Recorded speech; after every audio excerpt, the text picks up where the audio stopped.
Cada página de nuestra historia es maravillosa. Estudiarla, revivirla, leer cada página de nuestro libro realmente nos traerá muy buenos resultados. Te invito a continuar esta aventura académica.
Una buena taza de café y un libro son el complemento perfecto para seguir esta aventura académica. Te invito a que continuemos, pero también te recuerdo que sigas la lectura con un buen resaltador. Marca las fechas más importantes porque seguro serán parte de nuestro examen. ¿Seguimos? Tema 4, capítulo 2. La experiencia colonial. Después de las reformas del virrey Toledo, la producción de plata experimentó un espectacular crecimiento. Los centros mineros de Charcas produjeron en esos años el 65% de la plata. Fue posible gracias al mantenimiento del sistema de la mita. En 1606 se fundó la villa de Felipe de Austria, Oruro, que fue concebida como un importante complejo minero charqueño, puesto que más de 80 minas de plata, oro y estaño dieron una importancia a la región de Oruro. A principios del siglo XVII, la minería potosina atravesaba una etapa de profunda transformación relacionada con el declive paulatino del ritmo de producción minera. La posesión de minas e ingenios de azogue provocaba una fuerte competencia entre los propietarios que desembocó en violentos conflictos. El enfrentamiento armado, conocido como la Guerra entre Vicuñas y Vascongados, entre 1615 y 1625. Sus principales protagonistas, mineros de origen vasco, que se enfrentaron con otras naciones españolas y criollos. El comercio local, regional y transatlántico. Gracias al desarrollo de la minería de la plata en el espacio peruano, no fue fundamental para el Imperio español en la segunda mitad del siglo XVI y gran parte del siglo XVII. Este espacio, que se organizó en base a la especialización de la integración regional, se desarrolló bajo la influencia económica de Potosí, el más importante centro productivo del virreinato. Lima fue la capital administrativa de este virreinato. La relación comercial y económica del territorio de Charcas con diversos lugares del mundo se realizaban también a través de la importación de productos de origen europeo. También existía un fluido intercambio con la China y Japón, con Portugal, Persia, Turquía. Las Indias tenían un alto grado de importancia porque la plata extraída de Potosí llegaba no solo a Europa, sino a Filipinas, y de ahí a Japón, a China, desde Europa hasta Turquía, Persia y Sumatra. La agricultura. En el siglo XVII, el régimen de la encomienda se encontraba en un proceso de rápida desaparición. Tierras declaradas rebeldes eran propiedad de las comunidades indígenas. Fueron rematadas y repartidas entre los españoles en compensación por algún servicio. Estos las convirtieron en haciendas. Los propios curacas o comunidades fueron obligados a vender tierras a los españoles, criollos bajo alguna forma de presión o la necesidad económica. Las regiones donde hubo un mayor desarrollo de las naciones fueron los valles templados, Chuquisaca, Cochabamba, se caracterizaron por su producción de maíz, trigo, cereal y la vid. Disponer de mano de obra y control que ejercían los hacendados sobre el mercadeo permitió la formación de grandes dominios agrícolas, donde en algunos casos se desarrollaban las actividades complementarias como la producción textil.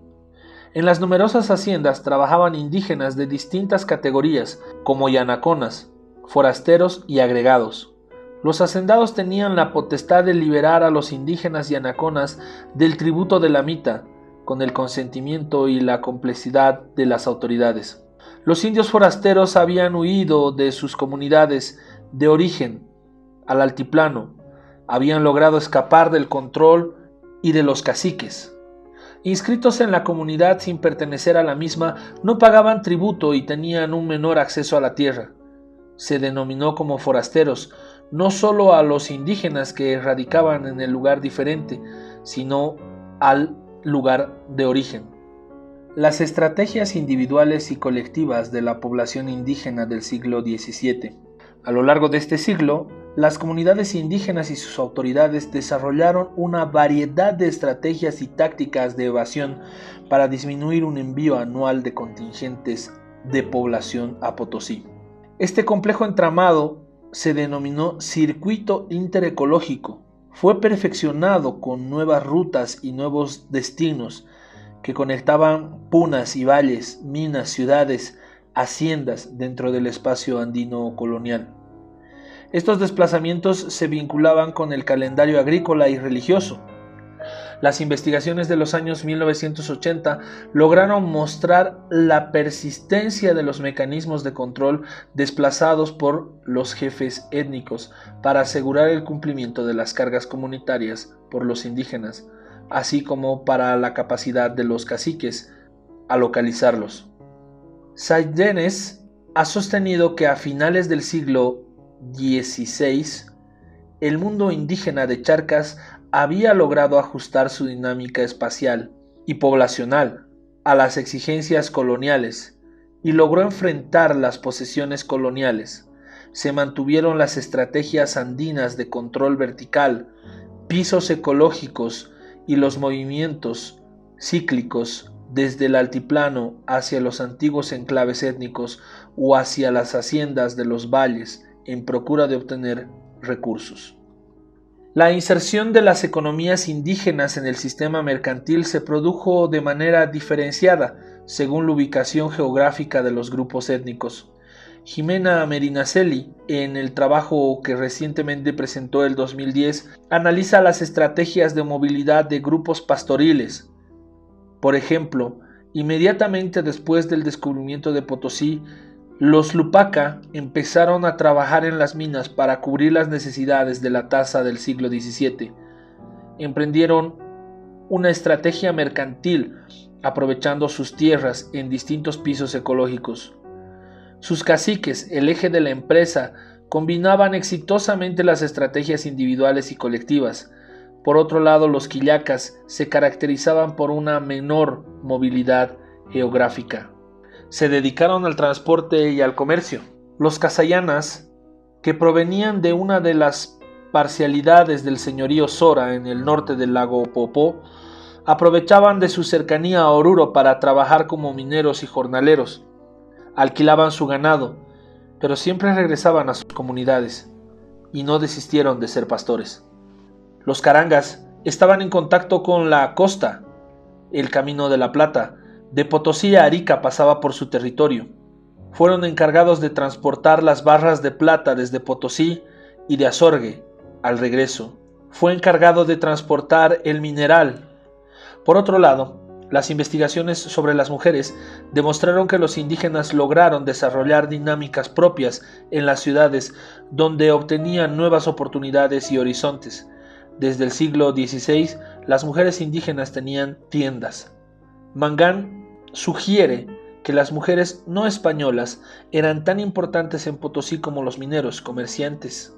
Las mujeres trabajaban en la esfera del servicio doméstico y emprendían actividades de pequeño comercio en la plaza y en los catus, mercados indígenas. comercializando coca, ropa y otros productos como ají en Potosí, La Paz, Oruro.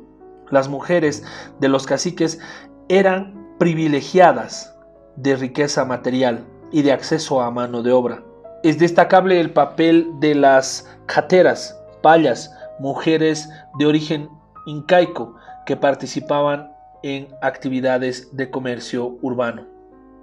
Aproximadamente a partir de 1670 se produjo en las comunidades altiplánicas una alteración de la jerarquización social, trastocada por el proceso de acumulación de capital de los indios, comunarios ocupados en el comercio ganadero, que consiguieron acumular fortunas a través del aterrizaje de estos miembros adinerados, llamados colquejaques, cuyo número no excedía de 4 a 5 personas en la comunidad.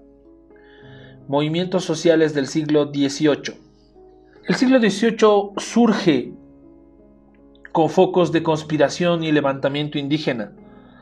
Una década después de 1623, en plena guerra entre las vicuñas y vascongados en Potosí, sucedió un conflicto armado entre los valles de Songo y Chayana, en la provincia de Larecaja.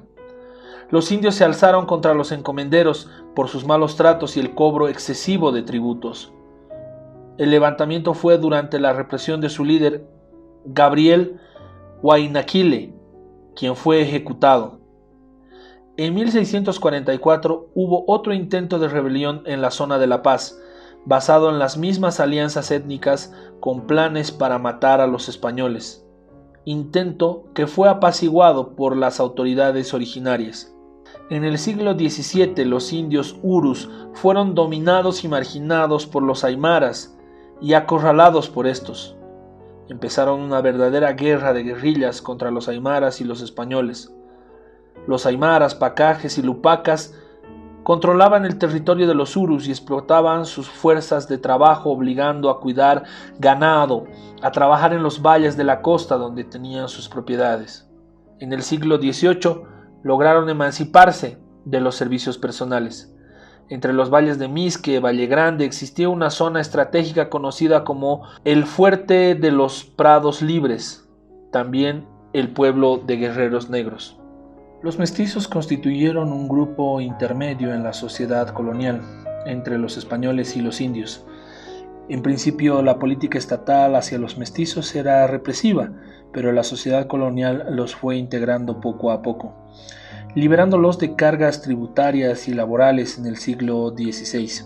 Presta, el 2004, resalta el papel de las mujeres mestizas en la reproducción del orden social de los conquistadores. En el siglo XVII, los hijos mestizos de los encomenderos se convirtieron en los beneficiarios o pensionados de las rentas sobre algunos tributos. Se dedicaban al ejercicio de las actividades mercantiles y gozaban de una posición y de un estatus elevado dentro de la sociedad. En el siglo XVII, ese grupo tuvo un rápido crecimiento demográfico. Desde un punto de vista geográfico, el proceso de mestizaje y su percepción y asimilación por la ciudad colonial no fue uniforme. En Santa Cruz de la Sierra ese proceso fue rápido y los mestizos pudieron gozar de encomiendas, grados militares y puestos de jerarquía en el cabildo. Potosí o La Paz mostraba otra faceta distinta.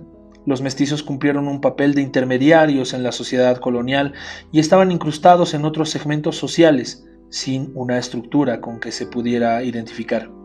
Barragán sostiene que las actividades artesanales al servicio doméstico y el desempeño del comercio constituyeron una vida de formación de los mestizos.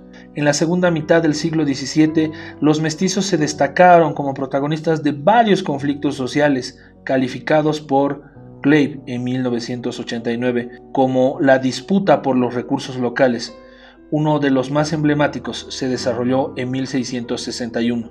Las rebeliones del siglo XVII estuvieron dirigidas contra las autoridades locales bajo el lema «Viva el rey, muera el mal gobierno», o «Muera el mal gobierno y viva el rey y el papa». Las tierras bajas.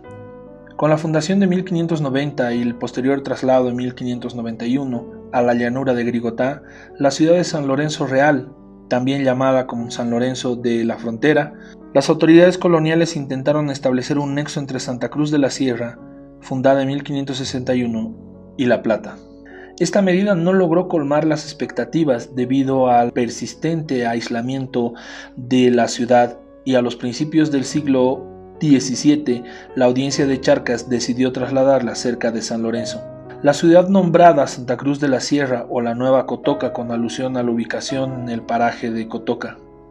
El siglo de oro en Charcas.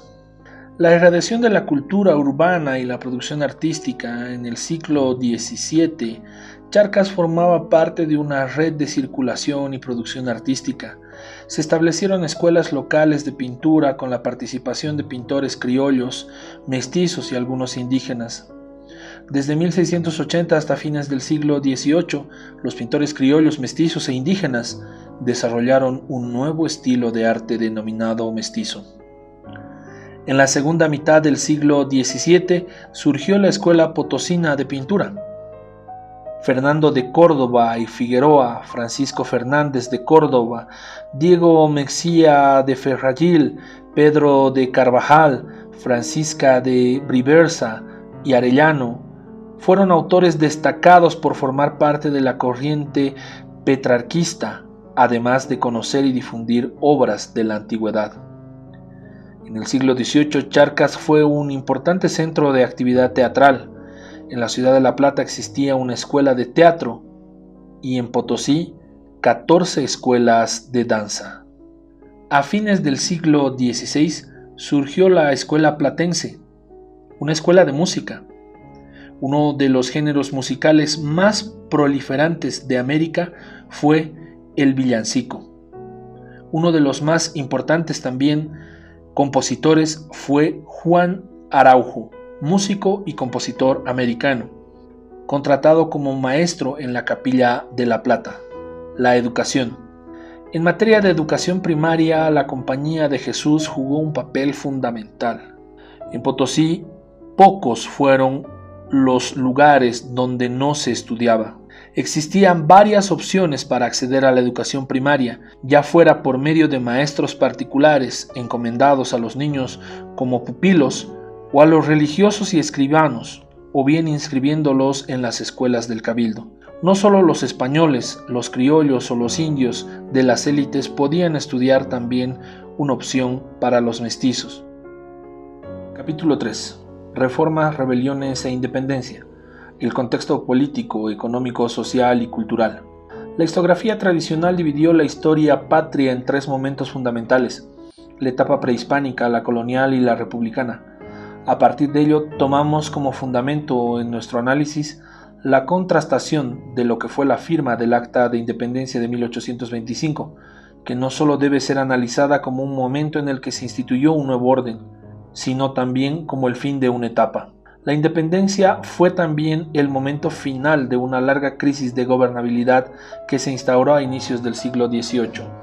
Este periodo, desde 1700 hasta 1825, presenta inicialmente el contexto de larga duración que abarcan temas económicos, sociales, políticos y culturales, para centrarse posteriormente en dos momentos claves del proceso: la sublevación general de los indios en 1780 y el proceso hacia la independencia, 1825. El contexto político, las reformas borbónicas. El pensamiento rector de las reformas borbónicas fue la Ilustración, la confianza en la razón humana y la defensa del conocimiento científico y tecnológico. El sistema de gobierno que aplicó esos principios, conocido con el nombre de despotismo ilustrado, y fue ejercido durante el siglo XVIII. En España, el despotismo ilustrado se expresó con características propias, tomando a cuenta al patriotismo, la religión, el idioma y el derecho español. Principales reformas. Felipe V fue el principal rey y el primero de la dinastía borbónica. Al morir este heredero de la corona, su hermano Carlos III, quien llevó a cabo las principales reformas, le siguió su hijo Carlos IV. En 1808 fue obligado a dimitir en favor de su hijo Fernando VII, el último monarca que gobernó América. Sistema de intendencias. El sistema de intendencias fue creado en 1711. Sus 4 ramos o causas: justicia, policía, hacienda y guerra. El territorio de la Audiencia de Charcas, el sistema de independencia, recién fue implementado en 1782. En enero de 1782, Carlos III aprobó la ordenanza para la creación de intendencias del Virreinato del Río de la Plata. Buenos Aires, Paraguay, Tucumán, Mendoza, Santa Cruz de la Sierra, Potosí, Charcas y La Paz, además de los Moxos y Chiquitos, cada una subdividida a sus subdelegaciones. Se establecieron instituciones sobre los ejércitos y las provincias.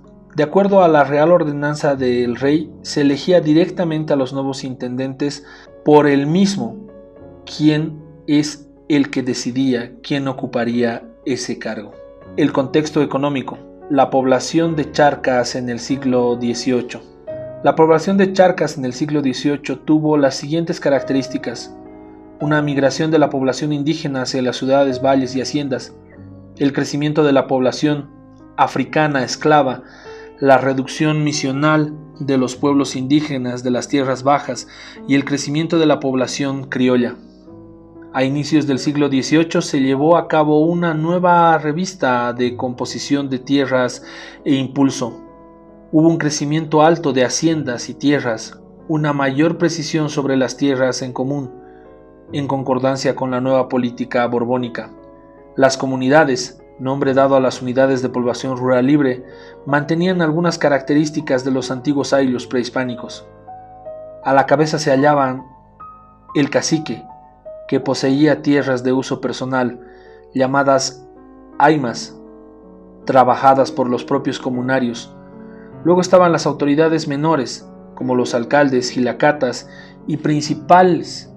Trabajos como los profesores Herbert Klein y Brooke Larson abren algunas pautas para entender la forma de cómo se desarrolló la vida rural en algunas regiones, ya sean Charcas a fines del siglo XVIII. Como un primer punto importante, apunta a que existen grandes diferencias entre los tipos de propiedad de sistemas del trabajo, productividad, extensión de las haciendas.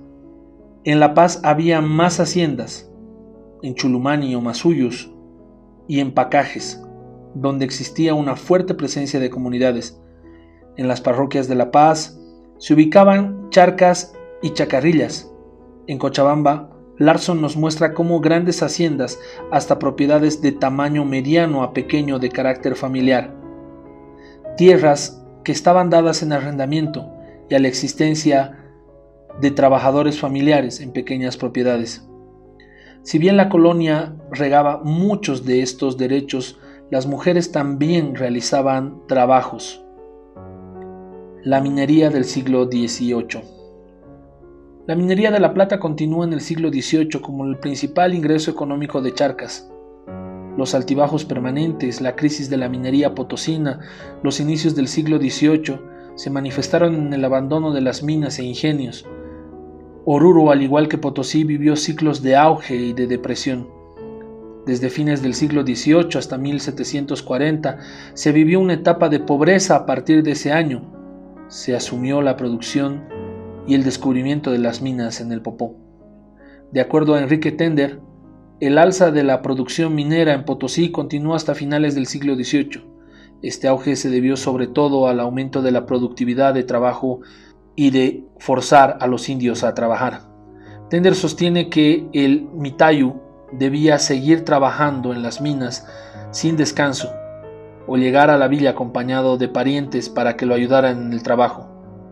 Esta sobreexplotación y la situación insalubre provocó que a finales del siglo XVIII haya un aumento de casos de silicosis. Otro de los problemas de la minería de fines del siglo XVIII fue el de los mingas, trabajadores libres asalariados, y los cachas, trabajadores ilegales o ladrones de la minería, a pesar de que a partir de 1750 la corona intentó acabar con el cacheo.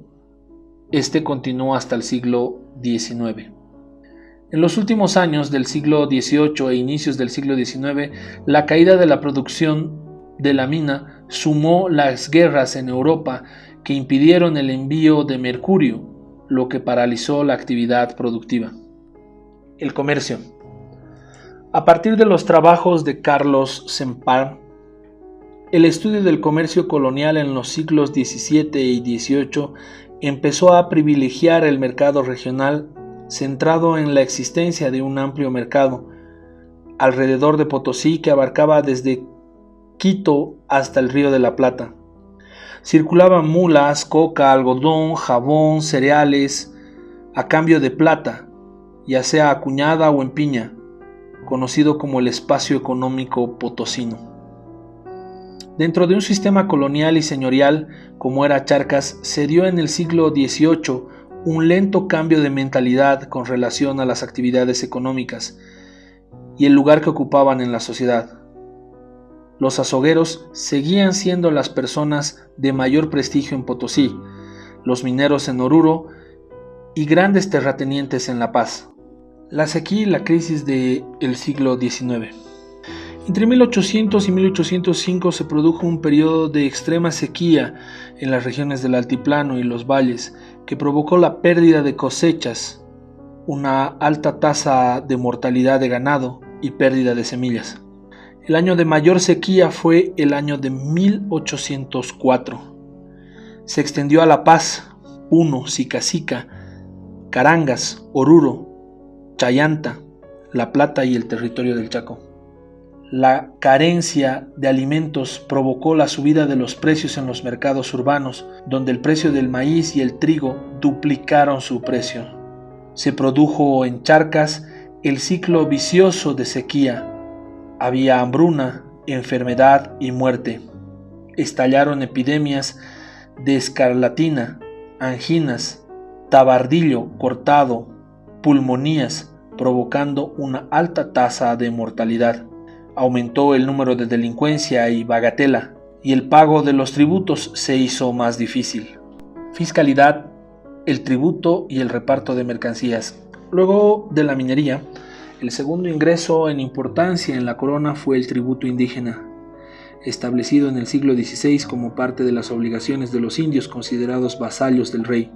La población indígena era dividida según su relación con el tributo y según su relación con la tierra.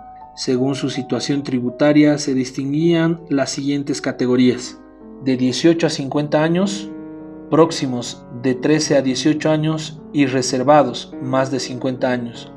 En la categoría tributaria se hallaban los originarios con tierra, agregados y forasteros, sin tierra, urus y anaconas de las haciendas. En el siglo XVIII la tasa varió de acuerdo a la calidad de tierras, el aumento y disminución de la población tributaria o los permisos por la fidelidad política durante la sublevación de 1781. El pago era anual y se efectuaba en dos momentos, el tercio de San Juan en junio y el tercio de Navidad en diciembre. Si no se pagaba, la corona consideraba al corregidor como deudor. El corregidor apremiaba al cacique y éste a los indígenas para que cumplieran con la tasa. Al formar parte del pacto colonial, el tributo fue administrado por medio de usos y costumbres. Otra institución colonial fue el reparto forzoso de mercancías, institucionalizado en 1751. Consistía en autorizar a los corregidores repartieran de forma obligada a los indígenas diversas mercaderías. El sistema afectó a la sociedad colonial, generando el rechazo debido la utilidad de los productos, el exceso de mercadería sometida al reparto, sobreprecio y a la extorsión, a la violencia con la que se repartía. El reparto mercantil amplió de forma forzada la participación indígena en los mercados y en la utilización de la mano de obra. El indígena tenía que vender su fuerza de trabajo en haciendas, minas y obrajes para poder pagar las mercancías repartidas. El efecto social del reparto fue el empobrecimiento de las víctimas del sistema, obligadas a entregar por este medio gran parte del excedente de su trabajo. El contexto social. La sociedad estamental charqueña del siglo XVIII fue estamental, con muchas similitudes a las sociedades europeas del antiguo régimen. Se sumó el componente étnico-cultural de carácter colonial. La división étnica se profundizó en el siglo XVIII, debiendo al temor que los españoles tenían sobre la creciente del poder que acumulaban los criollos y mestizos. Se difundió más la calumnia americana, que decía que el territorio americano era inferior y por tanto los nacidos en América eran inferiores. Esta visión provocó un rechazo criollo a los españoles llamados chapetones o gachupines. Trató de ser fijada mediante imágenes en las llamadas pinturas de castas. En la llamada casta indígena, los caciques mantuvieron sus privilegios de poder. Los artistas y escritores indígenas, así como los indígenas artesanos de las ciudades, estaban en mejor situación económica y social que los indígenas rurales. Las familias criollas, establecidas por varias generaciones en su ciudad, propietarias, hacían que las minas y las casas comerciales tengan un prestigio social, y el poder de los europeos era muy alto. En el siglo XVIII fue un siglo de un paulatino y profundo proceso de construcción y reconstrucción de identidades culturales y religiosas. Significó el renacimiento de las identidades aymaras y quechuas, las fiestas de la reivindicación, el idioma, la vestimenta, el arte barroco mestizo, el fortalecimiento de una identidad criolla contraria a la política excluyente de la corona. En 1750 se excluyó a los criollos de los cargos de la administración, de los espacios en las audiencias. La presencia de mestizos aumentó en las ciudades y aunque se surgieron y siguieron siendo discriminados, el factor económico tuvo una gran influencia y no pocos fueron a título de la nobleza. Así no se pudo superar la barrera de la identidad étnica y la actividad minera y el comercio de propiedad de la tierra permitieron ascensos importantes en la escala social. El poder del conocimiento y del arte influía también en el posicionamiento social. Ser abogado, médico, arquitecto, historiador, pintor, escultor, poeta o músico daba un prestigio y una buena posición social. El sistema misional, una sociedad utópica. Otra realidad social se vivió en las tierras bajas de la audiencia de Charcas, con la exposición de Santa Cruz y sus alrededores. Fueron colonizadas de forma permanente a partir de la última década del siglo XVII, gracias al trabajo de los jesuitas y de los franciscanos. En Moxos, los jesuitas se encontraban con una infinidad de pueblos diversos, y no fue una tarea fácil convencer a los indígenas de convertir y vivir en reducción. En total se fundaron en la región 25 pueblos, de los cuales en el momento de su expulsión jesuita solo quedaban 16. En el trópico de transición de este a sudeste de la ciudad de Santa Cruz, los jesuitas fueron una decena de misiones. Existían varias decenas de culturas que los jesuitas unificaron como cultura chiquitana. Políticamente, las misiones jesuitas tuvieron un gobierno teocrático. Las misiones eran autónomas y ellas no podían ingresar a los españoles, criollos u otros religiosos, a las autoridades civiles. Su economía fue de autosubsistencia. Poseían además una importante ganadería vacuna y caballar. El sistema de distribución era comunitario. Tenían talleres para producir muebles e instrumentos musicales, elaboraban su propia ropa. Su prosperidad se debió a la organización que tenían, pero también el mercado cruceño, potosino y andino, donde se vendían entre otras cosas el azúcar y los muebles. El punto más crítico fue el excesivo paternalismo que envió a los indios de las misiones. En 1559 los jesuitas fueron expulsados de Portugal, acusados de atentar contra el rey. En 1762 de Francia, por considerar varias de sus posiciones doctrinales eran incompatibles con la monarquía. En 1767 de España, acusados de participar en actos políticos contra Carlos III. Misiones franciscanas. Las misiones franciscanas cumplieron también una importante labor de evangelización en el siglo XVIII, especialmente en Apolobamba, el Chaco, y en la montaña de los Yuracarés. La Iglesia y la religión. En el siglo XVIII, el predominio católico se mantuvo con la misma fuerza en la que los siglos anteriores, pero surgieron nuevas circunstancias e ideologías. De los siglos anteriores se heredó la organización territorial en diócesis, provincias eclesiásticas, dependientes de la Arquidiócesis de La Plata. Continuó el funcionamiento del patronato Prosiguieron su labor religiosa y ampliaron la riqueza de su patrimonio urbano y rural. Los ingresos de la iglesia generaban a partir del diezmo el pago a la iglesia del 10% de la producción, el censo, préstamo que se hacían los conventos a las poblaciones con un interés muy bajo, y la capellanía, pago de una familia a un sacerdote a cambio de misas por sus difuntos. La educación y sus aldeas. A la educación de carácter escolástico se impartía a la Universidad San Francisco Javier. Se sumó a fines del siglo XVIII la Academia de Prácticas Forenses y la Academia de Carolina. Elementos de la cultura colonial en el siglo XVIII. La división social entre castas y estamentos tuvo una clara influencia sobre las manifestaciones culturales. Cada uno de los grupos tuvo su propia identidad cultural. Se puede hablar de una cultura peninsular, de una cultura criolla o de una cultura mestiza, de una cultura indígena o de una cultura negra. La hegemonía y la dominación de la cultura occidental tuvo que convivir con la cultura indígena que sobrevivió manteniendo manifestaciones tradicionales muy propias. Un ejemplo, el idioma castellano, como idioma oficial, pero surgió un castellano criollo y otro mestizo con modismos, aymaras y quechuas. Otro ejemplo, la vestimenta. Los indígenas tuvieron sus uncus, monteras, mientras entre otros criollos los mestizos se impuso la moda francesa con pelucas masculinas y femeninas. El arte como manifestación de la sociedad. El arte en la época colonial fue un arte militante, de catolicismo, al servicio de la evangelización, y un arte difusor de los dogmas. El estilo artístico que tuvo más éxito y predominó por los siglos fue el barroco.